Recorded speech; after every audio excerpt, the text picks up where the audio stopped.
And before you get trigger happy and send this to your loved one, I'd ask you to just consider what I say first. Maybe sleep on it. I say this as a psychotherapist, as a coach, psychologist, and also someone who's human, who's been addicted to all sorts of stuff. There's a few points here that I think help with self-loathing and sabotage and hating and blaming yourself and hating and blaming others. I was in AA myself once, and I managed to piss a couple of people off because in groups, often you say, hello, my name's Poppy and I'm a pain in the ass. People sometimes like you to say alcoholic, addict, and so on. And whilst I'm quite happy to do that, it's not all of me. The addiction isn't all of you, it's one part of you. And some people over-identify with their illness or their trait. And I don't think, well, I know that's not healthy. One part of you. What I said in AA is, no, we don't get to have the monopoly on pain.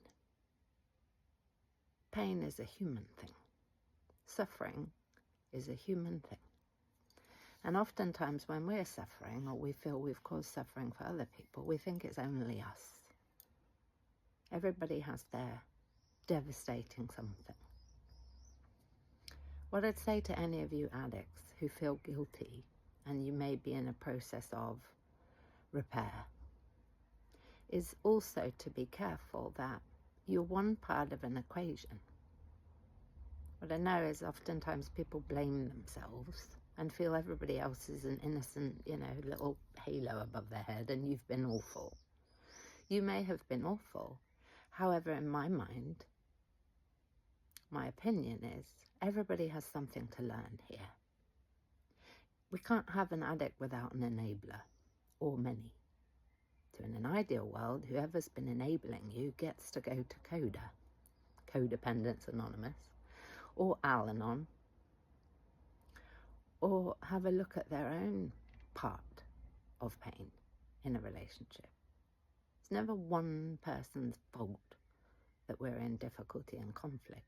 And probably we know about addiction is we're starving and feeding on what we didn't have. It's not about the alcohol or the anything, it's about pain and it's about wanting. And we look for it in the wrong places, particularly in our culture that likes to seduce us with any fucking thing that maybe gives us a bit of peace. A little bit of anathematism against the pain for a little bit of time. Smoking is the same. So sometimes we get to say, okay, I'm doing what I can with what I got. Maya Angelou said, when we know better, we do better. Guilt does nobody any good, said my mum. We get to tear and repair with guilt. That's what it is. Like if I had a piece of paper here and I tear it. Humanity is about repair. None of us are perfect. It's impossible to be perfect. If we're looking for perfection, this is not the planet. So if you're holding guilt and shame, I did bad, or I am bad, it's one part of you. Other people, if they choose, can have a look at where might I have been part of something that's painful between us. No, you don't get to be all to blame. That's not good for your heart, and it's equally not true. So you get to do you, they get to do them, and maybe they will and maybe they won't. However, you're a survivor. And what I love about addiction groups is they're masterminds. They're masterminds. We come together, many minds makes for mastery. So it's the win. And it's often ironic that, of course, it's, anonymous, these groups, where in many ways we get to celebrate is, hey, here's a bunch of people dealing with their shit.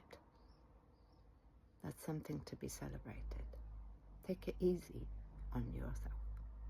And then you get to heal through kindness, not through pressure, not through judgment, and not through self-loathing. My name's Poppy. I'm an addict of many things, recovered, very much so. I don't rely on certain things because I made a decision. When it's bad enough, it's bad enough. I'm also a psychotherapist, coach and psychologist, and if you'd like more, follow for more. I talk about lots of different human issues because in my mind they're all the same. Human issues. Send in love.